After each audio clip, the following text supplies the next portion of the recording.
Se Nossa Senhora aparecesse para você hoje, o que você acha que ela diria, né?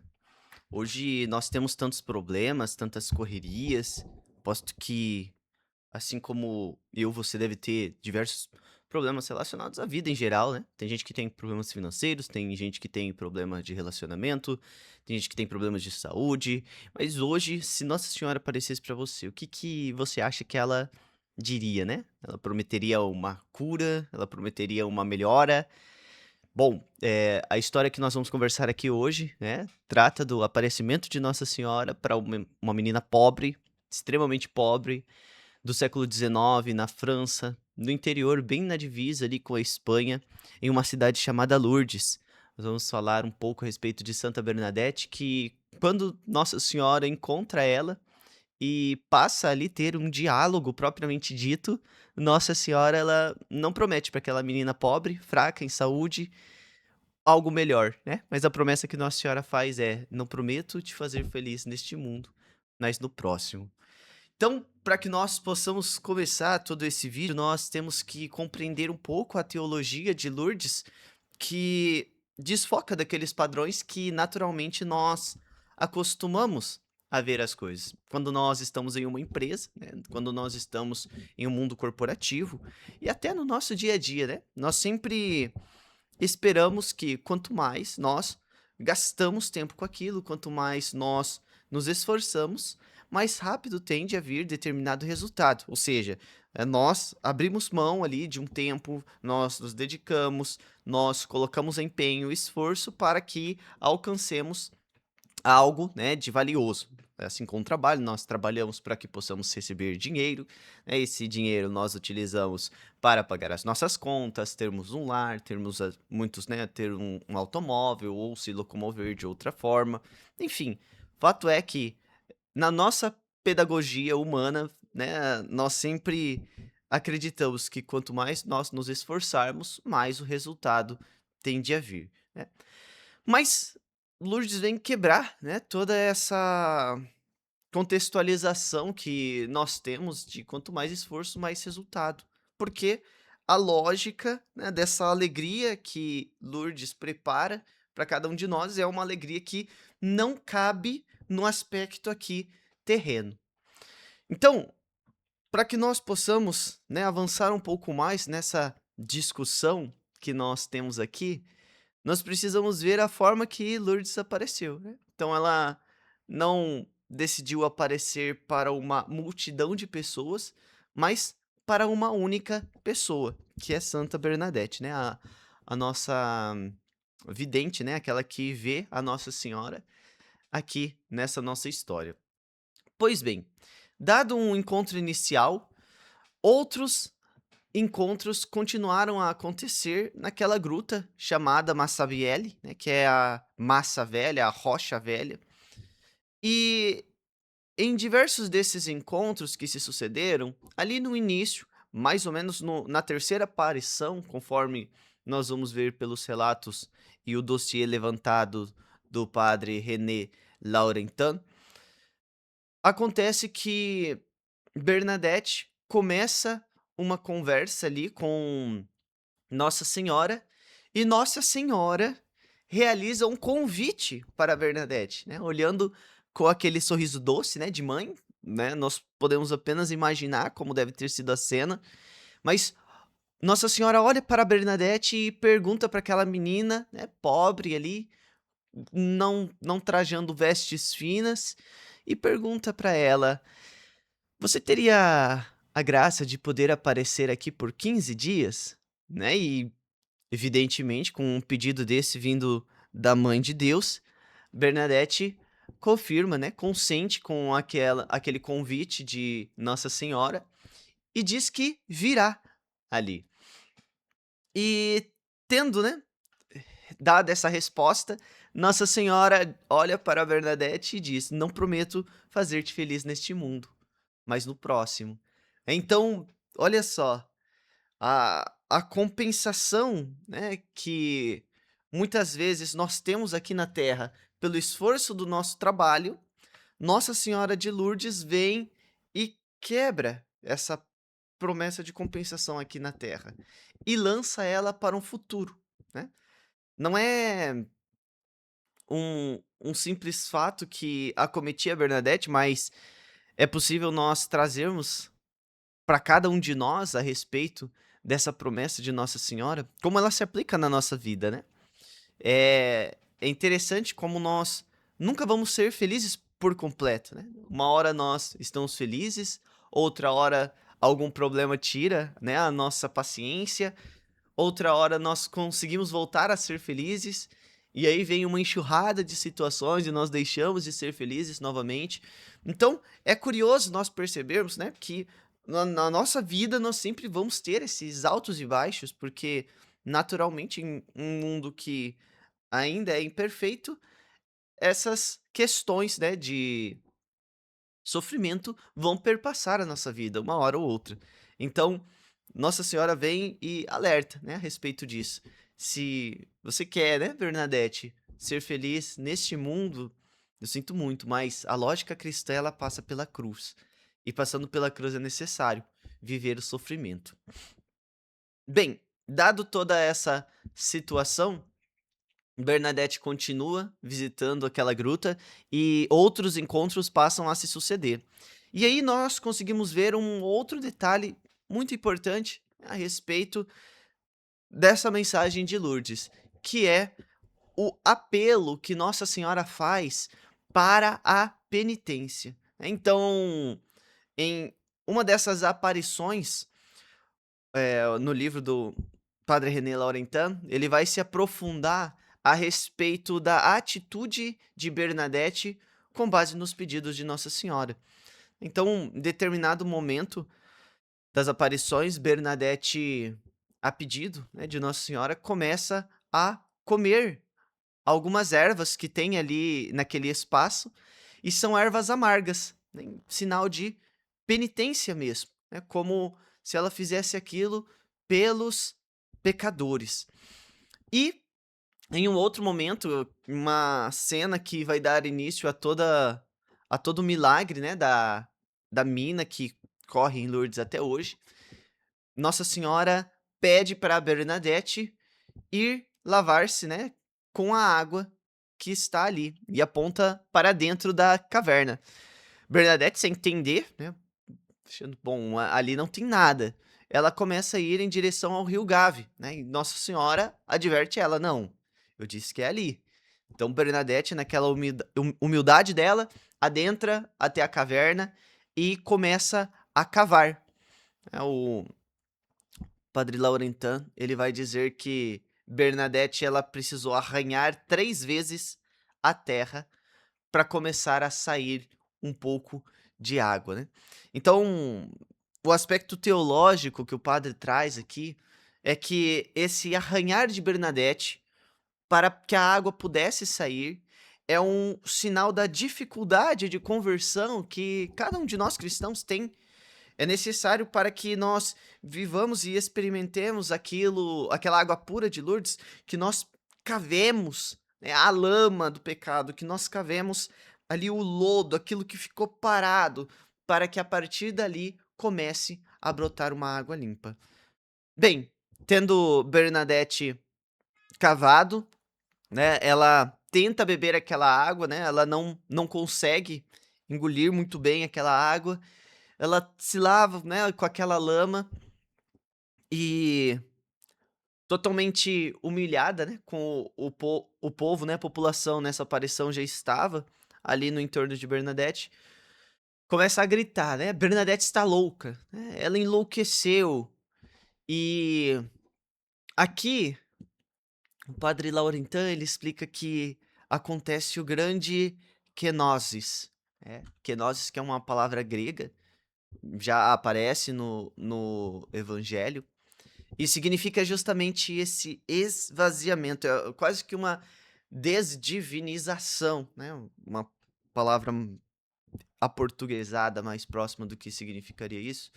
Mas o padre, ele diz que nesse momento Bernadette, ela passa por esse kenosis, então ela se esvazia, ela se humilha, para que ela possa fazer totalmente à vontade de Deus. E aí Bernadette ela faz um convite, né, fazendo isso publicamente, para que nós também possamos, né, com humildade, esvaziar de todos os nossos orgulhos, né? Porque para uma pessoa cavar a terra, né, e tomar uma água lamacenta é sinal de que não existe nenhum orgulho mais ali, mas é pura humildade, é puro esvaziamento. E quanto mais Bernadette se esvaziava, mais ela era cheia de Deus.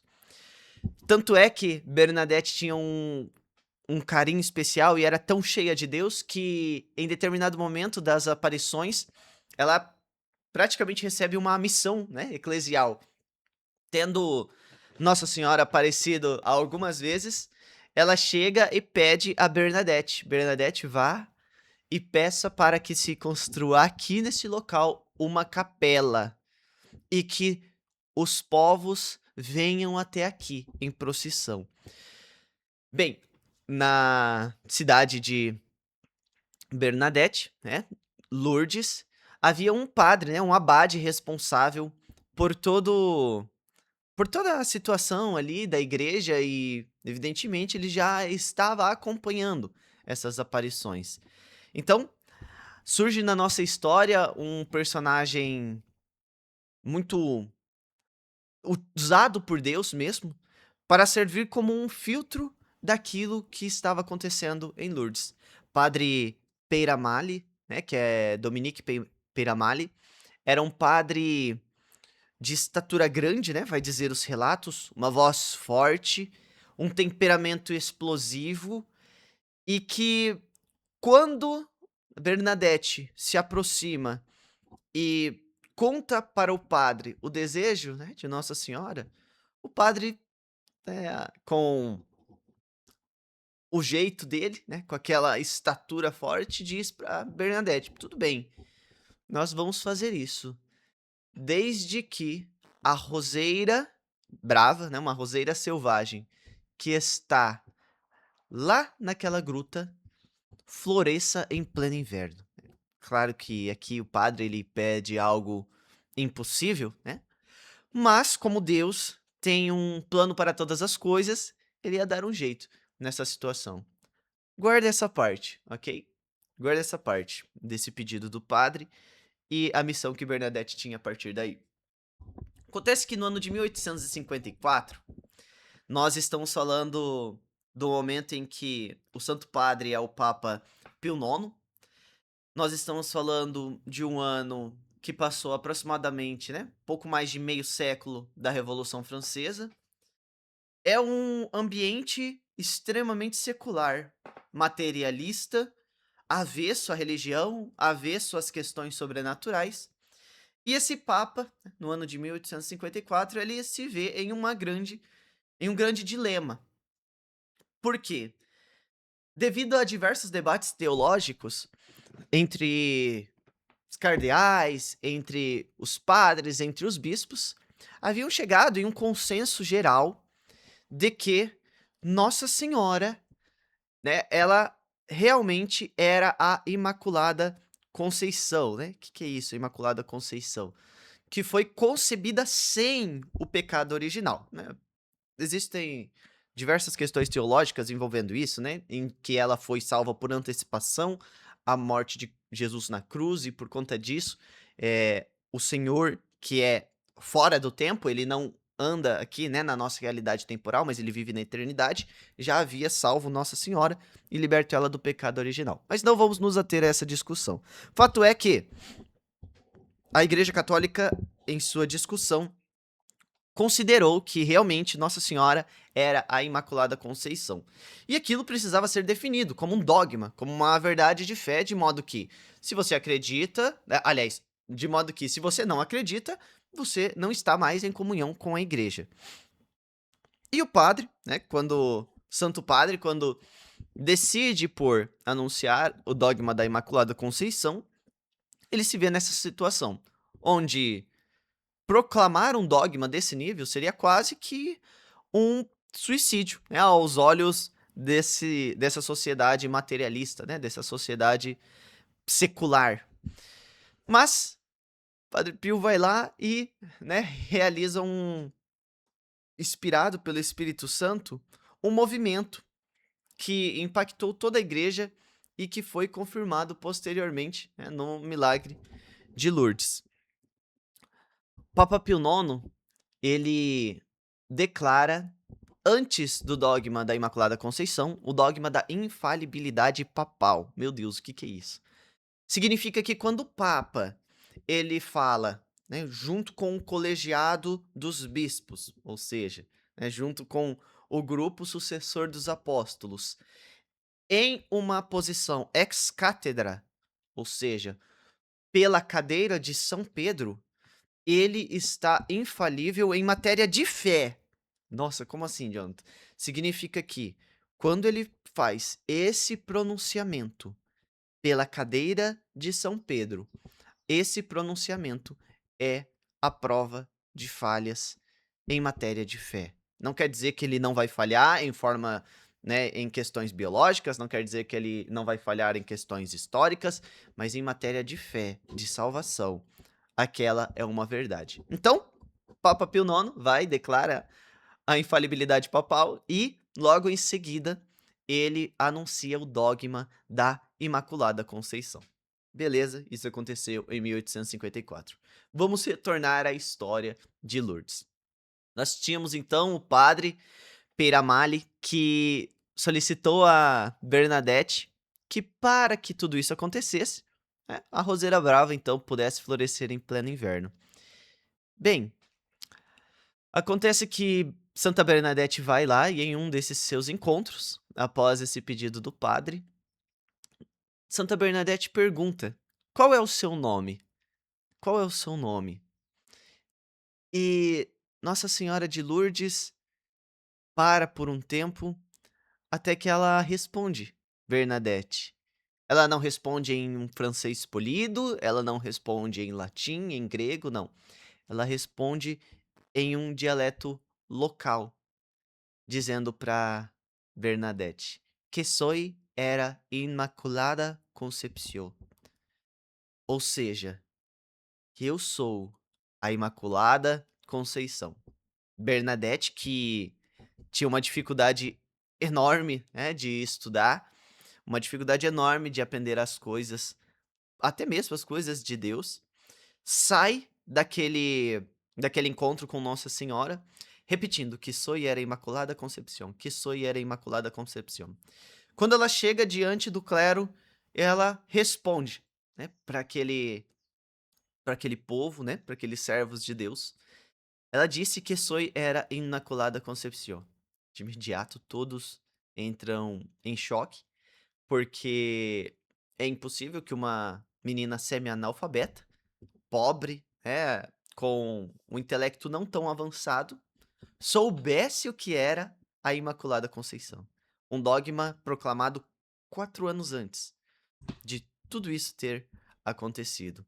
Então, vendo toda aquela situação, eles compreendem que a roseira que Deus fez brotar não era uma roseira dentro da gruta em um momento inoportuno. Deus não quer se apresentar fazendo truques de mágica, mas a roseira que Deus apresenta é colocar na boca dessa menina simples um dogma mariano proclamado há 4 anos atrás. E assim nós podemos ver que Lourdes traz todas essas questões que provam a existência, né? Que articulam de tal modo que torna quase que impossível, né, ver ali uma não ver ali, né, uma ação de Deus em meio à terra. Acho interessante também que tem um insight muito interessante do padre René Laurentin. Esse livro vocês conseguem procurar na internet sem muita dificuldade, né? Ele se chama O Sentido de Lourdes. E ele traz um insight importante, porque parece que ali entre 1800 e 1950 nós tivemos um período das aparições, né? E nós temos em 1858 Lourdes e em 1917 Nossa Senhora de Fátima. Quando nós olhamos para o conceito de Lourdes, nós vemos elementos marcantes como a terra e a água, né? Quase como uma mensagem de começo, né, ligada ao batismo, de retirar daquela terra uma água limpa, de uma conversão, né, de uma rocha, de uma fundação, quase como se uma encarnação estivesse acontecendo, né. Essa aparição ela é mais calma, ela é mais terapêutica, ela é mais convidativa. Ao passo que na aparição de Fátima, no ano de 1917, nós vemos uma aparição marcada pelo ar e pelo fogo, né. Como assim? Nós vamos ter o milagre do sol, a visão do inferno. Então ela é uma mensagem mais escatológica, ou seja, uma mensagem mais do fim dos tempos, trazendo uma certa urgência, né. Então, isso nos mostra que Lourdes nos prepara para o começo, né, para o começo dessa vida cristã, para o começo dessa vida católica, enquanto que Fátima nos alerta para o fim dessa linha, o fim desse tempo, onde nós somos convidados a não cairmos no abismo, mas vivermos para sempre, na alegria da vida eterna que Nossa Senhora de Lourdes prometeu para Santa Bernadette. O vídeo de hoje era isso e a gente se encontra em uma próxima. Nossa Senhora de Lourdes e Santa Bernadette, rogai por nós.